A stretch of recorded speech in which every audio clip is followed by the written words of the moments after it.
The tables turned. Up, up, my friend, and quit your books, or surely you'll grow double.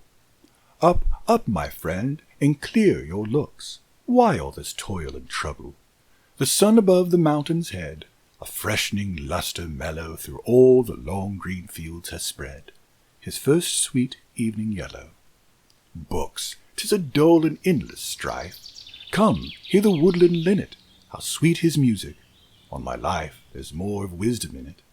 And hark, how blithe the throstle sings. He, too, is no mean preacher. Come forth into the light of things. Let nature be your teacher.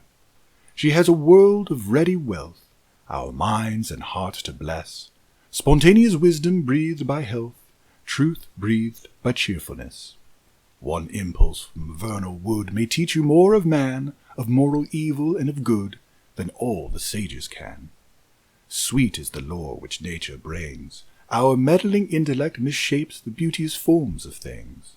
We murder to dissect. Enough of science and of art. Close up those barren leaves.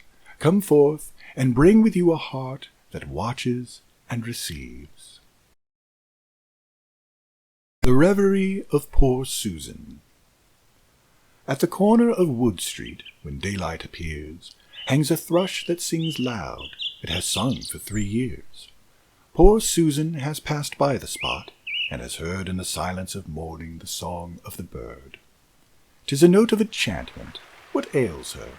She sees a mountain ascending, a vision of trees, bright volumes of vapour through Lothbury glide, and a river flows on through the vale of Cheapside.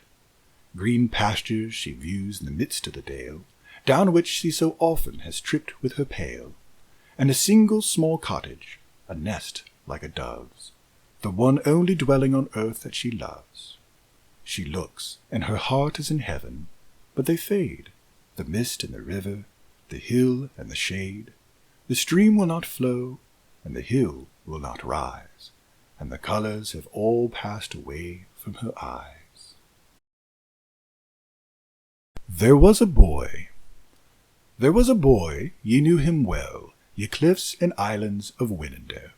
Many a time, at evening, when the earliest stars began to move along the edges of the hills, rising or setting, would he stand alone, beneath the trees, or by the glimmering lake.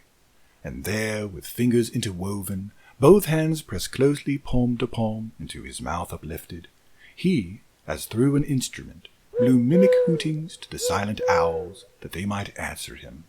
And they would shout across the watery vale, and shout again, responsive to his call, with quivering peals, and long halloos, and screams, and echoes loud redoubled and redoubled, concourse wild of jocund din.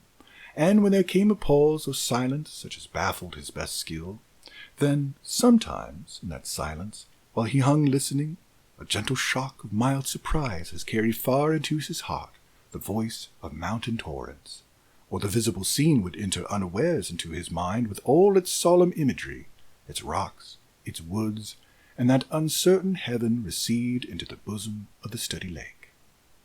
This boy was taken from his mates, and died in childhood, ere he was full 12 years old. Pre-eminent in beauty is the vale where he was born and bred.